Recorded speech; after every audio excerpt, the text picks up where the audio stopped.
آمدن وفاق کو ہو رہی ہوتی ہے پورے ملک سے،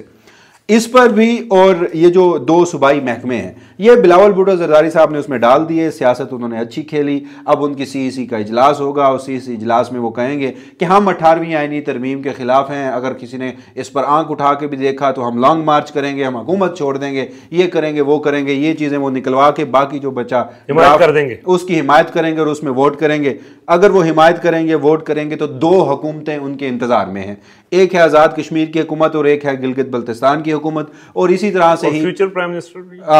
دیکھیں خواب تو ہیں، اسی لیے پاکستان پیپلز پارٹی نے تو اس چیز پر ایمان لا چکی ہے، وہ آصف علی زرداری صاحب اور بلاول بھٹو زرداری صاحب، کہ بجائے اس کے کہ عوامی ووٹ لے کر آئیں، ہم اسی طرح فارم 47 یا اسٹیبلشمنٹ کی منشا کے مطابق ہی حکومت جو ہے وہ سندھ میں بھی برقرار رکھ پائیں گے، اور مستقبل میں اگر ہم نے وفاق میں حکومت بنائی، ہم وزیر اعظم بنے، تو ہمارے پاس ایک وہی راستہ ہے، اس کے علاوہ ہمارے پاس دوسرا کوئی راستہ نہیں ہے۔ اور اس میں صرف ایڈ کرنا چاہتا ہوں کہ یہ جو ہم بات کرتے ہیں، یہ کچھ لوگ بات کرتے ہیں کہ یہ انہوں نے پبلک ڈومین میں لا کے ایک بہت بڑا تیر مار لیا ہے، تو پبلک ڈومین میں ڈسکشن تو میٹر نہیں کرتی، میٹر کرتا ہے ووٹ دینا۔ اگر وہ مولانا فضل الرحمان بھی بہت ماحول بناتے رہے 26ویں ترمیم کے موقع پہ اور آخر میں جا کے انہوں نے ووٹ کیا، لگتا ہے بلاول کا بھی کردار یہی ہوگا کہ وہ بعد میں فاتح کے طور پہ آئیں کہ یہ دیکھیں جی ہم نے یہ 2 چیزیں نکلوا دی ہیں، اور ہم 18ویں ترمیم کو پروٹیکٹ کر چکے ہیں،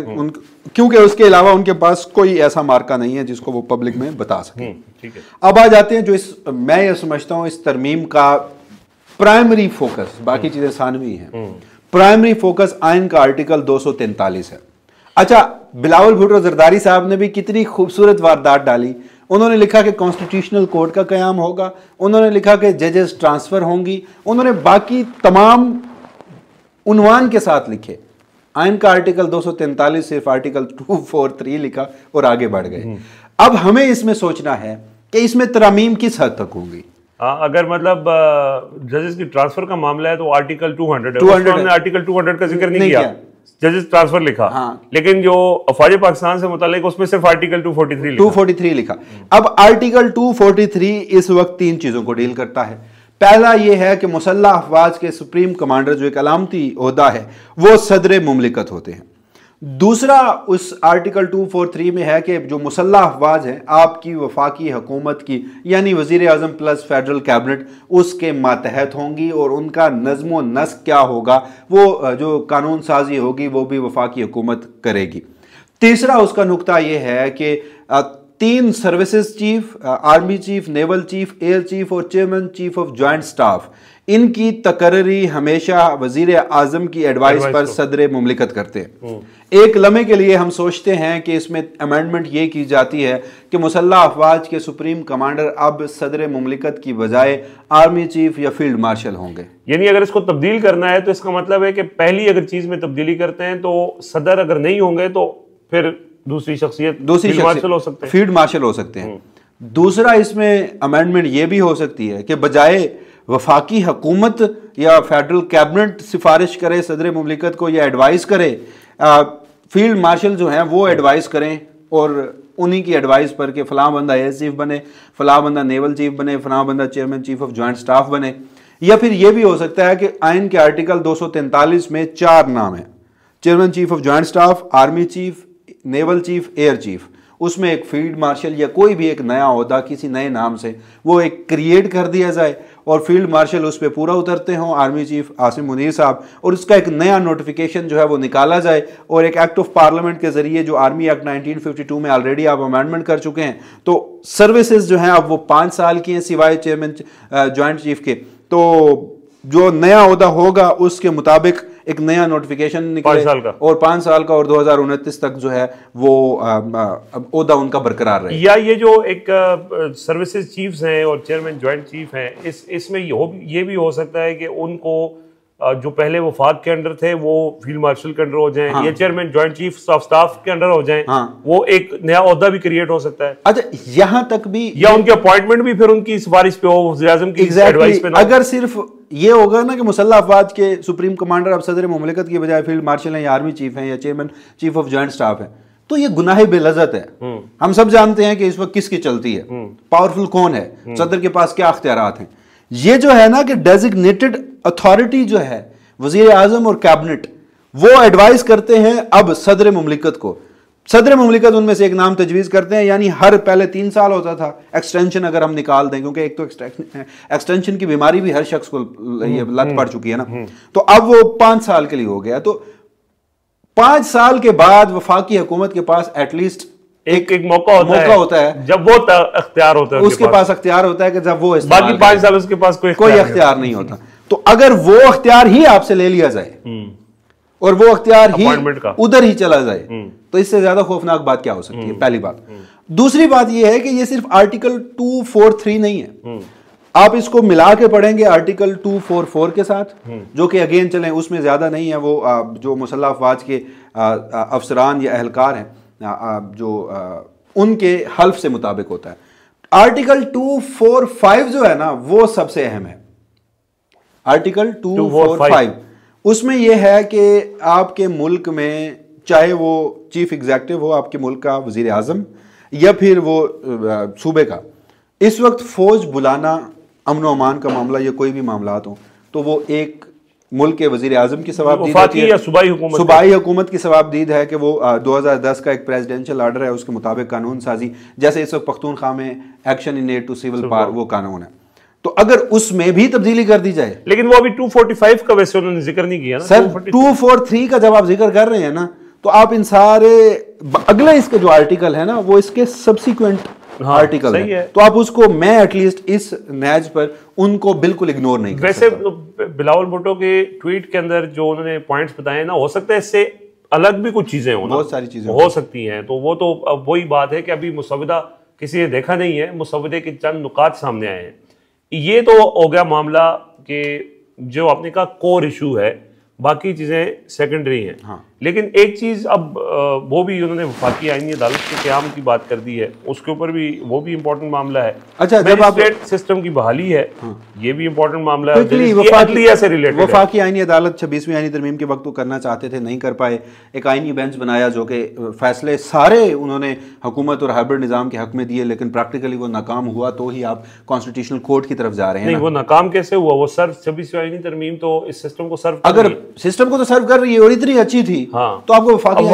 یہ سوال ہے کہ کیا ضرورت پیش آئی ہے کہ جب آپ نے 26ویں ترمیم کے ذریعے عدلیہ کو حکومت کا ایک ماتحت ادارہ بنا دیا ہے, تو پھر الگ سے وفاقی آئینی عدالت کا قیام, اس کی ضرورت کیوں پیش آئی؟ یعنی اس کا مطلب ہے یہ بھی اتنا ضروری نہیں ہے کیونکہ آلریڈی سسٹم سرو کر رہا ہے. لیکن اس میں ایک چیز ہے, چلیں بار کونسلز کا اس میں مطالبہ تھا احسن بھون صاحب کا اور دیگر لوگوں کا, اور پھر اس میں ایک چیز جو مجھے سمجھ آتی ہے, آپ نے ججز کی ریٹائرمنٹ کی عمر نہیں بڑھائی تھی.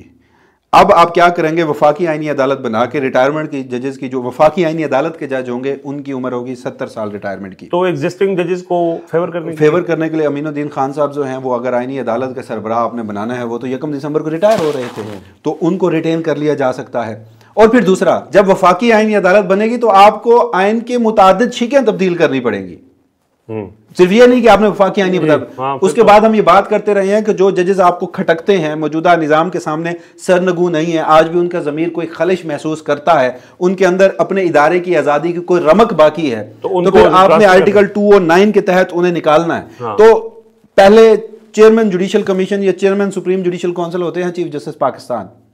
اب ہو نوز کہ وفاقی آئینی عدالت کے جو سربراہ ہے وہ اس کو ہیڈ کر رہے ہوں. پھر وہ آرٹیکل 184(3) جیسے اختیارات وہ کس کے پاس, وہ وفاقی آئینی عدالت کے پاس, سپریم کورٹ. تو آپ کو اس میں بھی جو پورے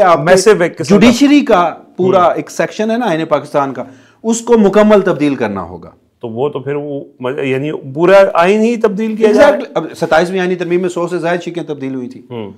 26ویں آئینی ترمیم میں بھی کوئی 2 درجن سے زائد شقیں تبدیل ہوئی تھی. تو آپ جب اتنا ہی چھیڑ رہے ہیں, آئین کا تو پورا حلیہ بگاڑا جا رہا ہے. میجسٹریٹ سسٹم بحال کرنے کی اور اس کو آئین میں تبدیلی کر کے, اس میجسٹریٹ سسٹم کا مطلب یہ ہے کہ جو انتظامی افسران ہیں, جو ڈی سیز ہیں, ڈپٹی کمشنرز ہیں, ان کو عدالتی اختیارات دینا, مزید پاورفل بنانا. اور یہ جو عدلیہ کی آزادی کا بنیادی کانسیپٹ ہے کہ عدلیہ آزاد تصور ہوگی, حکومت کے ماتحت نہیں ہوگی, تو وہ ڈپٹی کمشنر جو اس کو حکومت لگائے گی اس کے پاس پھر عدالتی اختیار بھی آ جائے گا. تو یہ بھی ایک پیرالل جوڈیشل سسٹم کھڑا. ٹرائکوٹمی آف پاور جو ہے وہ ایک بنیاد ہے, وہ ایک اینٹ ہے جس کے اوپر آپ نے اپنے دستور کی عمارت قائم کی تھی. 26ویں ترمیم میں آپ اس اینٹ کو توڑ چکے ہیں, وہ اب 2 حصے تو ہو چکی ہے, اب آپ اسے مکمل طور پر برباد کرنے جا رہے ہیں, جس سے آپ کا دستور جو ہے وہ پورا کا پورا دھڑام سے نیچے گر جائے گا. وجہ اس کی یہ ہے, ہم بات کرتے تھے کہ 26ویں آئینی ترمیم کے وقت بھی بات ہوئی تھی کہ آئین کا آرٹیکل 8 جو کہ پارلیمنٹ کو بھی اس چیز سے روکتا ہے کہ آپ چیپٹر 2 جو ہے آئین پاکستان کا جس میں بنیادی انسانی حقوق ہیں, اس کے خلاف نہ تو کوئی قانون سازی کر سکتے ہیں نہ کانسٹیٹیوشنل امینڈمنٹ کر سکتے ہیں. تو میرے خیال میں اس آرٹیکل میں امینڈمنٹ کرنے کی بجائے ایک نیا راستہ ڈھونڈا گیا ہے, اور وہ ہے ایگزیکٹو مجسٹریٹ کا, اور اس میں آپ اب اپنی بیوروکریسی کو یہ اختیار دینے جا رہے ہیں کہ وہ لوگوں کی زندگی اور موت کا بھی فیصلہ کریں گے, وہ قید رہیں گے, وہ آزاد رہیں گے, اس کا بھی فیصلہ کریں گے. اب آپ دیکھیں نا, شاید یہ بھی ایک دلچسپ بات ہے کہ ہم ICCPR international covenant on civil and political rights, متعدد ایسے کنونشنز ہیں جن پہ ہم سگنیٹری ہیں, تو ہم فوجی عدالتیں اس طرح سے پیرالل جوڈیشل سسٹم نہیں بنا سکتے تھے, باہر سے بہت اعتراض آتا. تو پھر ہم نے کہا کہ وہ جو انگریز ہمارے ہاں بر صغیر میں 1800 کی اس میں صدی میں آ کے بنا گئے تھے ایک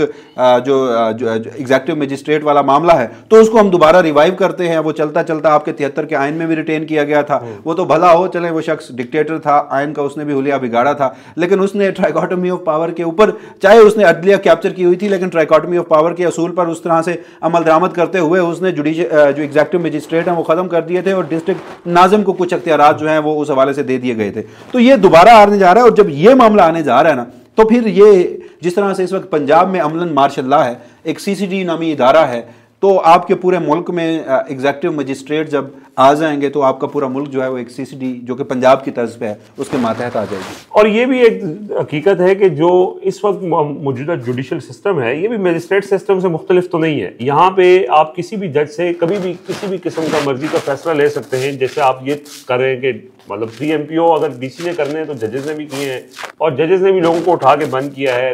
بغیر کہ ایک ٹویٹ اچھا اس طرح سے اٹھا کے نہیں, ٹھیک ہے فیصلہ نہیں دیتے, آئین و قانون پہ عمل درآمد نہیں کرتے, طاقتور کی منشا کے مطابق فیصلہ دیتے ہیں نا. اب MPO کا معاملہ جو تھا وہ اسلام آباد ہائی کورٹ سے اڑتا رہا بعض دفعہ, تو اب آپ زیادہ پاورز دے رہے ہیں. آپ نے اس ڈپٹی کمشنر کو اسلام آباد ہائی کورٹ نے کہا کہ آپ نے اپنے اختیارات کا غلط استعمال کیا, اس کو توہین عدالت میں اس کو فارغ کیا, حکومت نے کہا نہیں کرتے. پوائنٹ کیا ہے؟ پوائنٹ یہ ہے کہ آپ اس سسٹم میں کیا ایسی آپ کو رکاوٹ آ رہی ہے کہ اس کے لیے آئین میں ترمیم کی جا رہی ہے. ایک اور وجہ بھی ہو سکتی ہے, عدلیہ نے الیکشن چرانے میں اور یہ ہارڈ اسٹیٹ کھڑی کرنے میں پورا کردار ادا کیا, بیوروکریسی نے بھی کیا, چیف الیکشن کمشنر نے بھی کیا, جن جن سیاسی جماعتوں نے کیا, سب سٹیک ہولڈرز کو نوازا جا رہا ہے. چیف الیکشن کمشنر کو بھی نوازا گیا, عدلیہ کو بھی نوازا گیا. ایک شعبہ ایسا رہ گیا تھا کہ جو آپ کے ROs اور DROs تھے, وہ تھے بیوروکریسی کے. اب آپ انہیں اختیارات دے کر ان کے ضلع کا ایک مطلق العنان شخص بنانے جا رہے ہیں. ایک چیز یہ کہ ان کو نوازا جا رہا ہے تو پیپلز پارٹی اور نون لیگ تو مسلسل اس نوازشات سے مستفید ہو رہی ہیں, لیکن جو یہ ساری چیزیں وسیم ملک صاحب جو ہم نے ڈسکس کی ہیں نا, اس میں سوائے 243 کے اندر امینڈمنٹ ہے, اس کے علاوہ باقی چیزیں ایک ریلیٹیولی غیر ضروری ہیں. اگر وہ نہ بھی کی جائیں تو مسئلہ نہیں ہے, ہو رہی ہیں, لیکن جو کانسٹیٹیوشنل کور دیا جائے تاکہ آپ اور میرے جیسا شخص بیٹھ کر یہ غیر آئینی ہے. ٹھیک ہے, ایک چیز تو یہ ہے. لیکن دوسری چیز یہ ہے کہ ہم نے جو بات کی کہ سارا ٹائم وہ جو 3 سال کا یا 5 سال کا پروسیس ہوتا ہے, جب اختیارات حکومت کے علاوہ کسی اور کے پاس ہوتے ہیں, تو ایک ایسا لمحہ آتا ہے کہ جب حکومت کے پاس وہ اختیار ہوتا ہے کہ وہ آرمی چیف کی تعیناتی کرتے ہیں اور اس میں وہ ایکسٹینشن کا فیصلہ کرتے ہیں. یہ جو اس کا اوورآل ایک چیز جو نظر آ رہی ہے وہ یہ ہے کہ وہ اختیار بھی سیاسی جماعتیں جو ہے وہ اپنے ہاتھوں سے پلیٹ میں رکھ کے اب دینے جا رہی ہیں. کیا وہ دیں گی, کیا وہ جس شاخ کے اوپر بیٹھے ہوئے ہیں اسی کو کاٹیں گے؟ آئیڈیلی اگر جمہوری جماعت ہو تو نہیں دیں گی, لیکن پیپلز پارٹی اور مسلم لیگ نون جس جگہ کے اوپر کھڑی ہیں اگر وہ نہیں دیں گی تو پھر وہی بات ہے کہ کرپشن کیسز کھل جائیں گے اور وہ سارے جیلوں میں ہوں گے. اسی چیز سے ڈرا کے ان کو ایک اس سسٹم کے ساتھ جوڑا ہوا ہے, اور لگ یہی رہا ہے کہ وہ بھی اسی طرح کمپرومائز کرتے ہوئے اپنے ہاتھ کاٹ کے پلیٹ میں رکھ کے دے دیں گے. اور یہ آہستہ آہستہ آئینی ترمیم بھی سموتھلی, جیسے فیصل واڈا نے کہا کہ سموتھلی پاس ہو جائے گی. لیٹس سی, یہ کچھ چیزیں جو لوگوں کو پتہ ہونی چاہیے. آج تک کے لیے ہمیں اجازت دیجیے, اللہ حافظ.